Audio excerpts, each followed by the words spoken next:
Hello friends, இன்றைக்கி ஒரு mini vlog தான் பார்க்க போகிறோம். இன்றைக்கி வந்துட்டு ஃபேமிலியோடே வந்துட்டு ஒரு காது குத்து ஃபங்க்ஷனுக்கு தான் வந்துட்டு கிளம்பிக்கிட்டு இருந்தோம். அம்மாவும் தங்கச்சியும் மட்டும் டூ வீலரில் போயிட்டு வரலான்னு தான் ஃபஸ்ட்டு பிளான் பண்ணியிருந்தாங்க. அதுக்கப்புறம் வந்துட்டு என்ன நினச்சேன்னு தெரில, நானும் வரேன் நீ வரேன்னு சொல்லிட்டு எல்லோரும் கிளம்ப ஆரம்பிச்சாச்சு.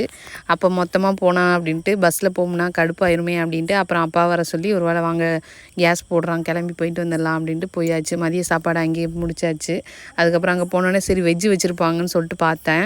பட் வெஜ்ஜு தனியாக வச்சுக்கலையா, ஸோ அதனால் வந்து நான்வெஜ்ஜு தான் காமனாக வச்சுருந்தாங்க. நானும் இலையில பார்த்ததோட சரி உட்காந்து பூந்துடலான்னு சொல்லிட்டு உட்காந்தாச்சு. அதுக்கப்புறம் சாப்பிட்டு வெளியில் வந்தால் ஜீரணம் ஆகிறதுக்கு வகை வகையாக வச்சுருந்தாங்க. எந்த ஃபங்க்ஷன்லேயும் நான் இவ்வளவு பார்த்ததே கிடையாது. சரின்னு சொல்லிட்டு அதிலே எல்லாத்தையும் டேஸ்ட் பண்ணி அந்த ஐயாட்ட சாப்பிட்டுட்டு மேலே போயிட்டு ஃபோட்டோ எடுக்கலான்னு சொல்லிட்டு போனோம். அப்புறம் நம்மளுக்கு தெரிஞ்ச சொந்தக்காரங்க தான், நம்ம தாத்தா தான் ஃபோட்டோகிராஃபர். சொல்லவே வேணாம், நம்ம ஃபோட்டோ வளைச்சி வேறு எடுப்போமா. அம்மா வாங்கடி மேலே போயிட்டுருன்னு சொன்னதுக்கு வேணாம் வாங்கம்மா போகலாம் அப்படின்னு சொல்லிட்டு இருந்தோம். எல்லோரும் கிளம்பியிருப்பாங்க அப்படின்ட்டு. அப்புறம் பார்த்தா நாங்கள் போயிட்டு ஃபோட்டோ எடுத்துக்கிட்டே இருந்தோம். ரிட்டர்ன் வரும்போது ஒரு பனி சுறா குடிச்சிட்டு வீட்டுக்கு திரும்பியாச்சு. பாய்.